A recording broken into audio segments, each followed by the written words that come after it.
시청자 여러분, 오늘도 즐거운 하루 보내시기 바랍니다.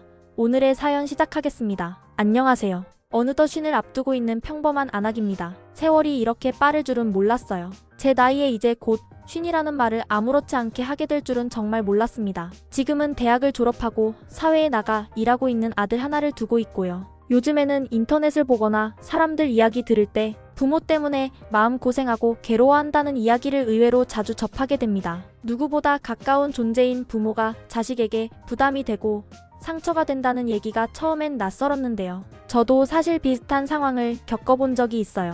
그래서 이 글을 조심스럽게 써내려갑니다. 저는 1남 2녀 중 막내로 태어났습니다. 집안에서 귀여움을 받으며 자랐다고 말할 수도 있겠지만 그 안에도 나름의 규칙과 질서가 있었어요. 저희 부모님은 무엇보다도 자식들이 잘 되기를 바라셨고 자식들 입에 뭐라도 넣어주려고 애쓰시던 분들이셨어요. 사실 요즘 같은 시대에는 부모가 자식에게 무한히 베푸는 걸 당연하게 여기는 분위기도 있지만 저희 세대만 해도 그런 헌신은 눈물겹도록 고마운 일이었죠. 친정 부모님은 늘 자애로우셨습니다. 저희를 꾸짖거나 벌을 주기보다는 대화로 타이르고 이해시키려 하셨어요. 하지만 자애로움 속에도 분명한 원칙이 있었고 그 원칙 중 하나는 형제간의 위아래 질서를 지키는 것이었습니다. 요즘 젊은 세대처럼 형제도 친구처럼 지내야 한다는 생각은 저희 집에서는 조금 낯선 개념이었어요. 위에 있는 사람을 존중하고 아래에 있는 사람은 예의 바르게 대한다는 가르침을 철저히 받았죠. 그래서인지 저는 어릴 때부터 오빠나 언니에게 덤비거나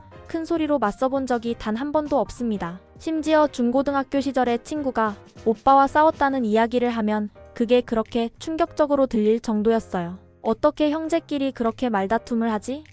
싶은 생각이 먼저 들었죠. 친구들은 오히려 저를 신기해했지만 저는 그런 게 자연스러웠습니다. 물론 그런 분위기 덕에 가족 간의 갈등이 줄어든 건 사실이지만 한편으로는 아쉬움도 있었어요. 오빠, 언니와 친구처럼 속 깊은 대화를 나누거나 편하게 장난치는 사이가 되지 못했던 점은 마음 한켠에 늘 남아있더라고요. 어릴 땐 몰랐지만 나이 들수록 그런 관계가 그리워지기도 해요. 그래도 저희 가족은 서로에 대한 예의와 기본적인 존중이 깔려 있어서 그 나름대로 괜찮은 분위기 속에서 살아왔다는 생각도 듭니다. 지금은 친정 부모님 두 분 다 연세가 많아지셨습니다. 어느새 예전처럼 꼿꼿하게 앉아 계시던 모습은 흐릿해지고 자식들 걱정만 하시는 노부모의 모습으로 제 기억 속에 자리 잡고 있죠. 그런 부모님께 조금이라도 잘 사는 모습을 보여드리기 위해 노력하면서 살고 있어요. 작은 선물 하나라도 챙겨드리고 전화 한 통이라도 더 자주 드리려고 애쓰는 이유도 다 그 마음 때문입니다. 그렇게 사는 지금의 제 삶도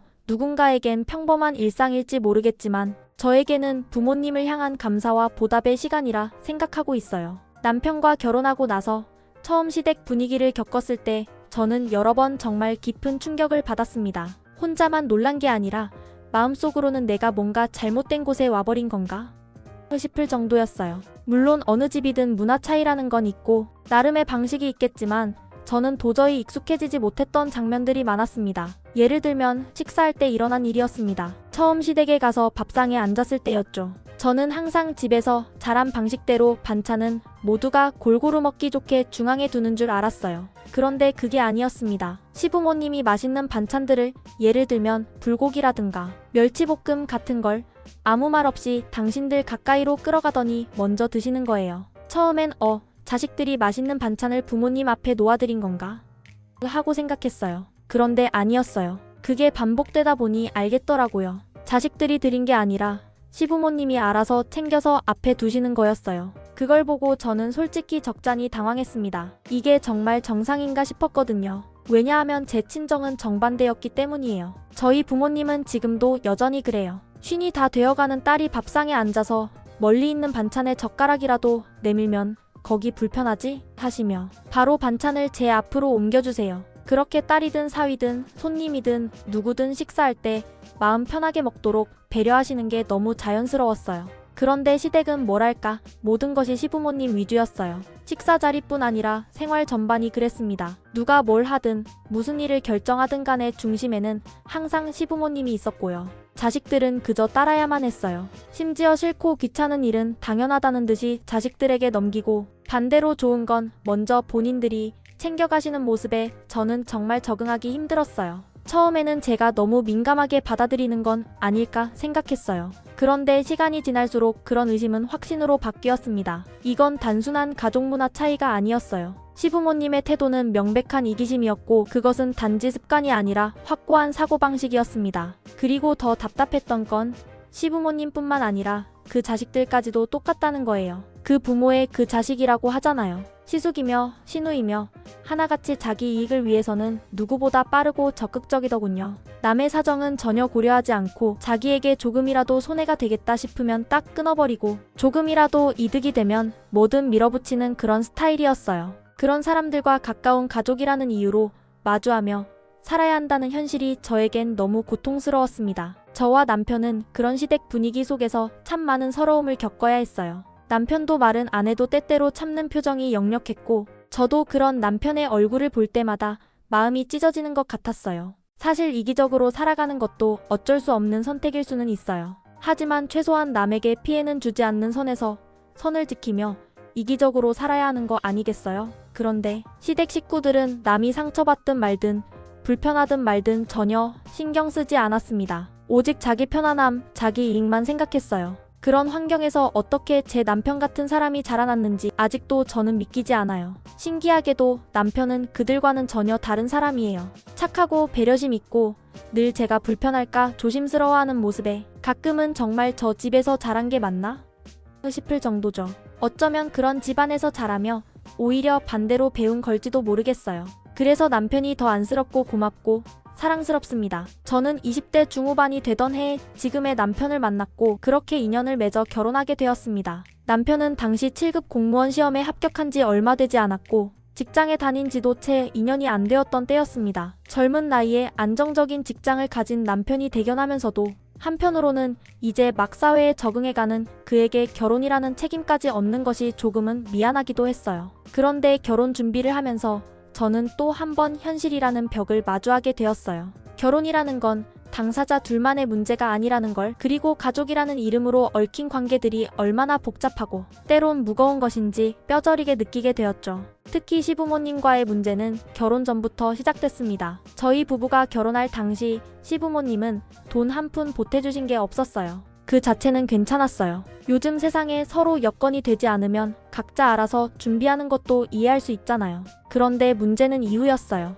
결혼이 끝나고 나서부터 시부모님은 수시로 돈 이야기를 꺼내셨습니다. 마치 우리가 어떤 큰 빚이라도 진 것처럼 말이죠. 직접적으로 우리가 너희에게 뭘 해줬냐? 이런 말씀을 하시는 건 아니었지만 온갖 방식으로 부모니까 받아야 할 몫이라는 듯한 뉘앙스를 풍기셨어요. 그 시기엔 저희 부부 모두 신혼생활에 집중하고 싶은 시점이었고 서로의 삶을 맞춰가느라 정신이 없을 때였습니다. 그런데도 시부모님의 돈 타령은 멈추지 않았고 우리는 매번 그것 때문에 마음이 무거워졌습니다. 결국엔 어정쩡한 분위기 속에서 절충된 금액이 정해졌고 저희가 돈을 드리게 됐어요. 결혼 선물처럼 드린 것도 아니고 당연한 의무처럼 밀어붙인 결과였습니다. 그 뒤로도 시부모님의 요구는 끝이 없었어요. 매달 드리는 돈 외에도 명절이나 무슨 기념일, 어머님 생신이나 시아버님, 친구들 모임 같은 것도 챙겨야 했습니다. 말은 안 챙겨줘도 돼 하시지만 막상 안 챙기면 삐치시고 뒷말 나오고 참 피곤했습니다. 게다가 더 서운했던 건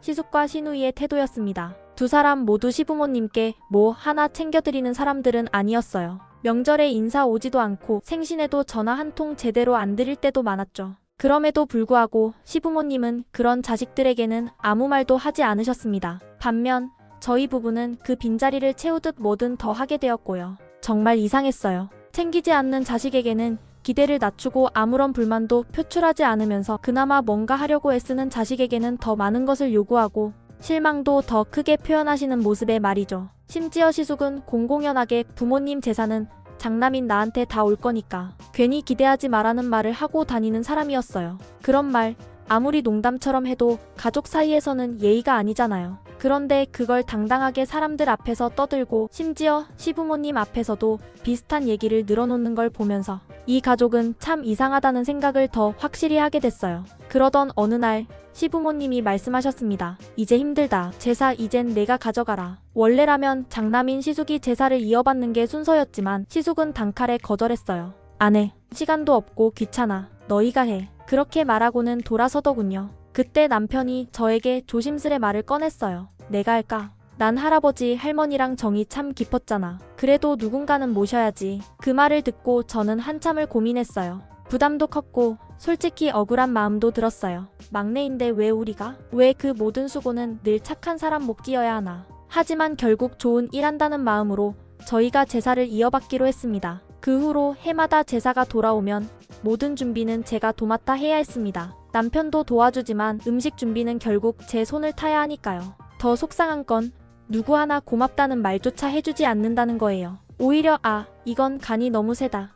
예전 음식이 더 낫다 같은 말들이 오갔죠. 속이 뒤집어졌지만 저는 아무 말도 하지 않았습니다. 그냥 못 들은 척했어요. 시숙도 신우도 형님도 도와주러 온 적 없고 음식 나르는 것도 정리하는 것도 늘 저 혼자였습니다. 그 모든 걸 겪으며 저는 한 가지를 배웠습니다. 이 집안에서 뭔가 하면 칭찬은커녕 뒷말이나 안 들으면 그게 가장 성공적인 결과라는 걸요. 이렇게까지 이기적이고 자기밖에 모르는 부모와 형제들 속에서 남편만 유독 다르게 잘한 건 정말 신기할 정도였어요. 늘 착하게 누구 하나에게 불편을 주지 않으려고 살았던 남편이었기에 더 그랬을까요? 착한 사람만 꼭 그런 고통을 겪는다는 말처럼 남편은 30대 후반에 갑작스레 암 진단을 받게 되었습니다. 그날을 잊을 수가 없어요. 너무나도 평범한 하루였고 별다른 증상도 없었는데 건강검진 결과 이상 소견이 나왔고 재검 후에는 곧바로 병원에서 수술을 권유했습니다. 그때부터였습니다. 제 인생에서 가장 혼란스럽고 정신없는 1년이 시작된 건요. 진단이라는 단어 하나만으로도 가슴이 철렁했는데 수술이라는 말까지 나오니 머릿속이 하얘지더군요. 그저 말없이 진료실에서 나와 남편 손을 꼭 잡고 앉아있던 기억이 생생합니다. 어떻게든 병을 이겨내야 한다는 각오 하나로 버텨야 했어요. 두려움이 밀려올 때마다 괜찮다.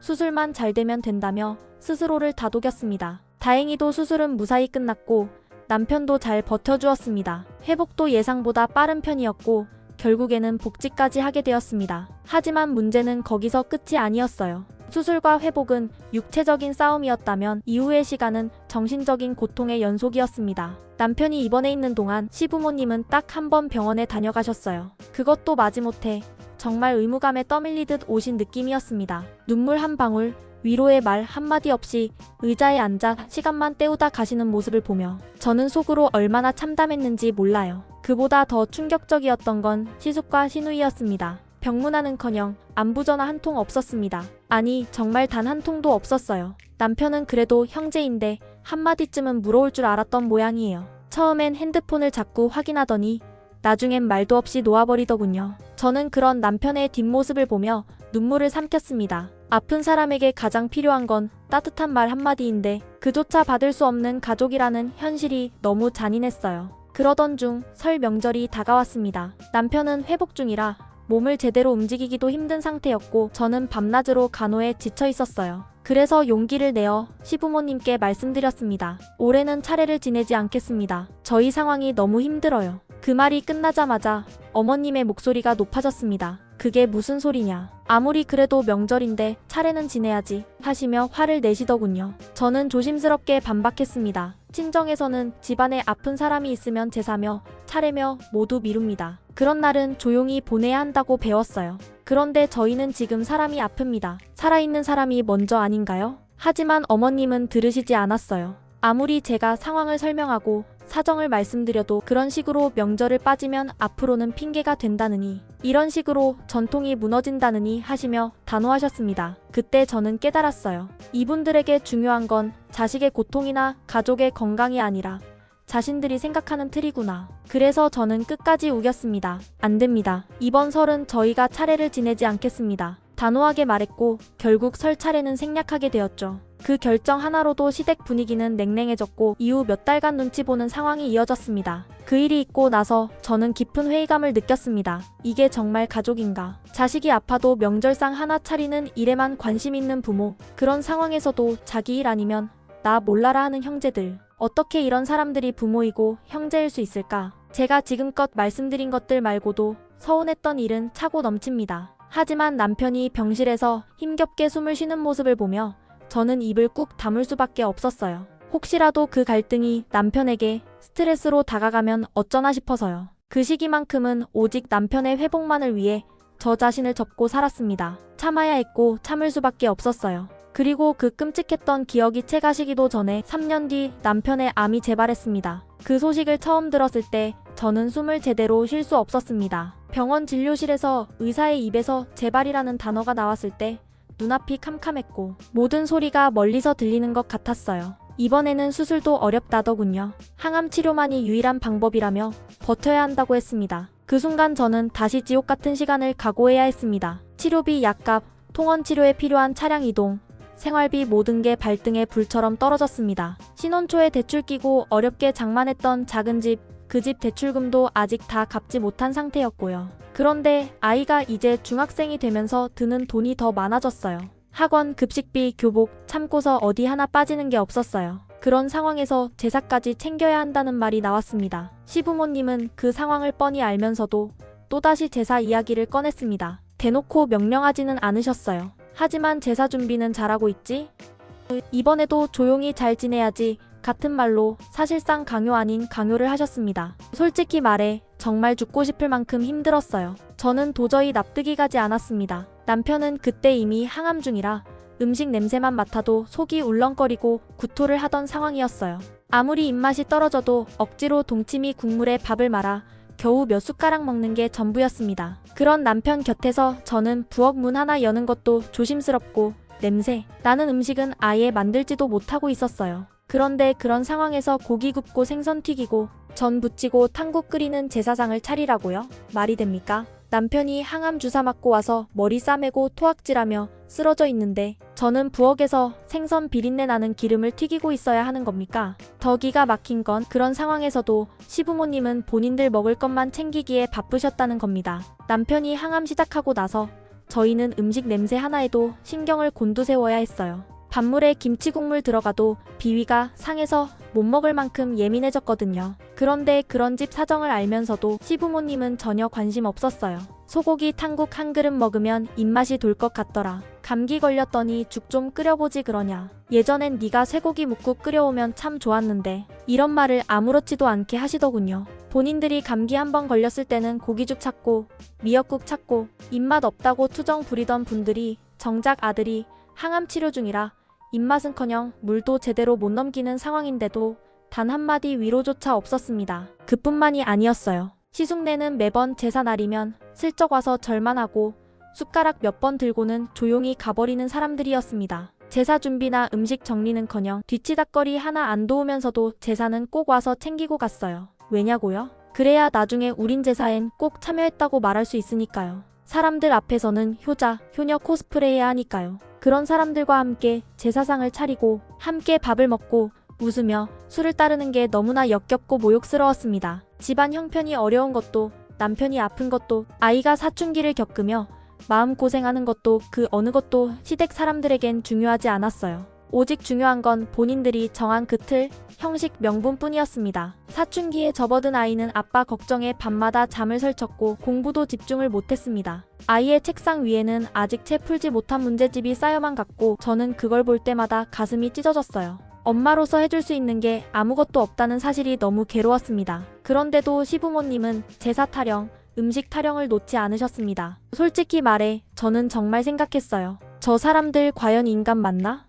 라고요. 피 한 방울 섞이지 않은 시부모님에게 이런 감정을 느끼고 있다는 것 자체가 너무 비참했어요. 항암 치료가 거의 끝나갈 무렵이었어요. 남편은 여전히 식사 한 끼를 제대로 못하면서도 자꾸 조부모님 제사 이야기를 꺼냈습니다. 저는 솔직히 그만했으면 싶었어요. 몸도 마음도 지쳐 있었고 우리 아이도 겨우겨우 버티고 있는 상황이었거든요. 하지만 남편은 조용히 말했어요. 그래도 할아버지, 할머니 제사는 지내야 하지 않을까? 내가 기억하는 분들이잖아. 그 말을 듣는데 제 마음도 덜컥 내려앉더라고요. 그렇게 아픈 몸으로도 조부모를 기억하고 챙기려는 그 마음을 모른 척 할 수는 없었습니다. 그래서요. 정말 망설임 없이 고개를 끄덕였어요. 응, 내가 준비할게. 마음속에선 또 이 고생을 시작하는구나 싶었지만 남편의 그 말 앞에서 뭐라 할 수가 없었어요. 그렇게 또다시 제사상 준비에 들어갔습니다. 설거지조차 제대로 못하던 상황에서 기름 튀고 냄새 나는 재료들을 하나하나 손질하고 그날따라 눈이 시리도록 팔을 다듬고 고기를 손질했어요. 점심 무렵부터 부엌에 붙어 있었고 조금이라도 냄새가 덜 나게 하려고 창문을 활짝 열어놓은 채로 찬바람을 맞으며 일을 했습니다. 그 와중에 시부모님은 일찌감치 와 계셨습니다. 도움이 되려고 온 건 아니었어요. 단지 제사 주인으로 자리를 잡기 위해서였죠. 시숙네는 늘 그렇듯이 제사 지내는 시간 거의 다 되어서야 들어왔고요. 음식 준비는 물론 한 번도 거둔 적 없는 사람들이었어요. 그들에겐 제사는 기념 행사일 뿐 실제로 고생하는 사람은 따로 있다는 걸 전혀 인식하지 못했어요. 힘겹게 음식을 마치고 제사상을 차리고 있는데 갑자기 시아버지가 아니 이 음식은 여기 놓는 거 아니잖아 하면서 간섭을 시작했습니다. 속으로는 또 시작이구나 싶었죠. 뒤이어 시어머니는 이런 날엔 또 있어야 하는 거 아니야? 이게 없네?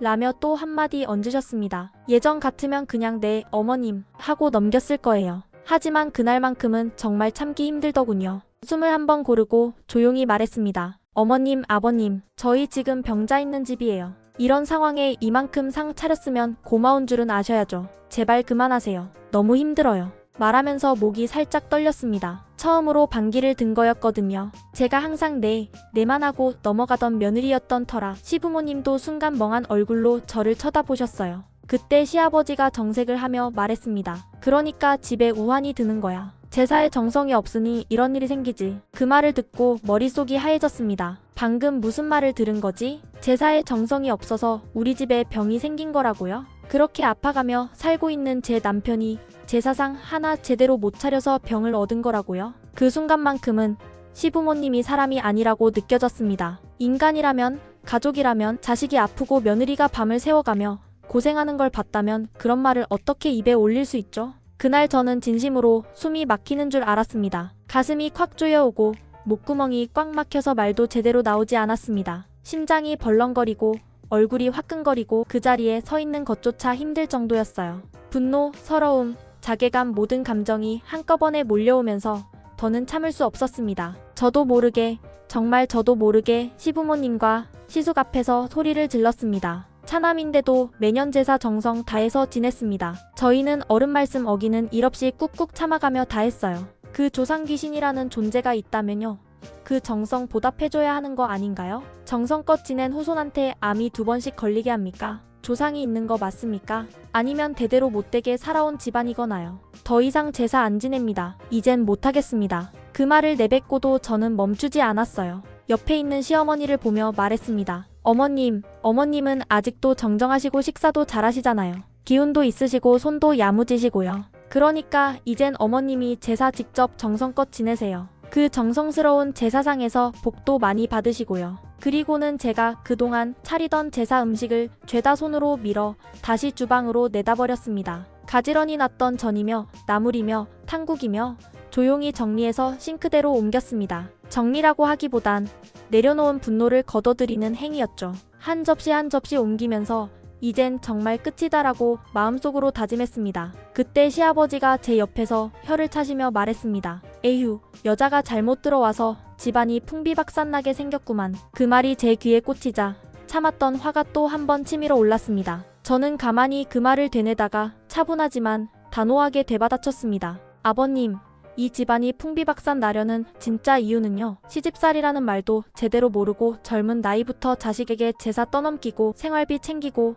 용돈까지 요구하면서 본인들만 편하게 살아오신 어머님 때문이에요. 저는요, 조용히 살고 싶었습니다. 어른으로서 도리 지키며 살고 싶었어요. 그런데 그건 저 혼자만의 바람이었더군요. 그리고 이어서 형님 쪽으로 고개를 돌렸습니다. 형님은 말없이 앉아 있었지만 저는 더는 입 다물 수 없었습니다. 형님도 마찬가지예요.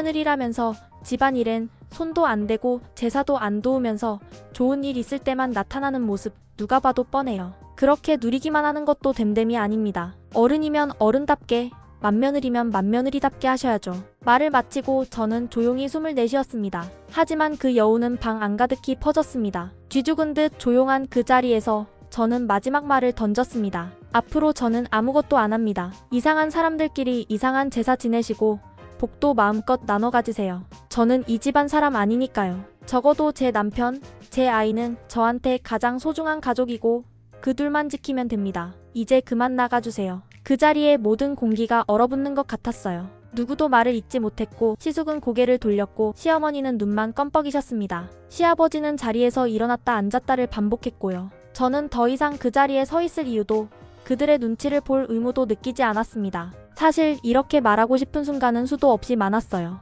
말끝까지 올라오다가 삼킨 날이 몇 번이었는지 몰라요. 우리 아이가 혹시나 어른에게 대드는 모습을 보게 될까봐 가정 안에서 어른을 무시하는 분위기를 만들고 싶지 않아서 저는 매번 참았습니다. 그날 이후 저는 정말 단 한치의 미련도 없이 시댁 식구들과 의절했습니다. 눈앞에 있는 상을 걷어버리듯 그렇게 정리했어요.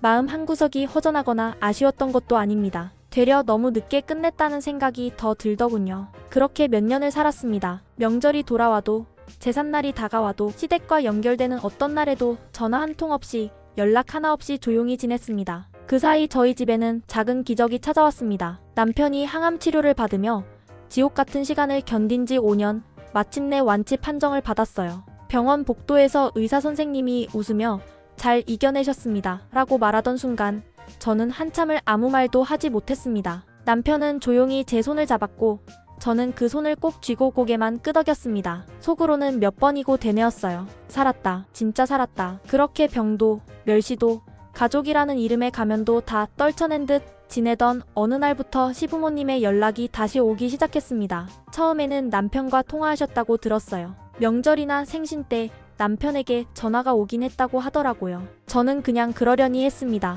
아픈 시절에도 외면했던 사람들이 이젠 기억이라도 하겠다는 건가 싶었죠. 그런데 어느 날부터 제 전화로도 연락이 오기 시작했습니다. 정말 어이가 없었습니다. 남편 병간호로 몸이 부서지던 시절 그들이 제게 남긴 말들은 아직도 생생했거든요. 그 잊고 싶어도 잊히지 않는 잔인한 언행을 떠올리며 저는 전화를 받자마자 단호하게 말했습니다. 왜 전화하셨어요? 앞으로 저한테 연락하지 마세요. 평생요. 시어머니는 잠깐 침묵하시더니 차분하게 말씀하셨어요. 시간도 많이 지났잖니. 그동안 마음도 많이 힘들었을 텐데 과거는 잊고 잘 지내보자. 저는 그 말에 피식 웃음이 나더군요. 너무나 뻔한 이야기, 너무나 늦은 타이밍. 그래서 말했습니다. 싫어요. 전 과거 안 잊을 겁니다. 남편이 죽을 고비를 넘길 때 어머님이 하셨던 말, 아버님이 저한테 퍼부었던 말, 그게 얼마나 사람 마음에 상처를 남기는지 아세요? 제사는요, 잘 지내고 계시죠? 조상님도 복 많이 주시겠네요. 그렇게 정성 들여서 받으셨으니 제 말이 차갑고 독하게 들렸을 수도 있겠죠.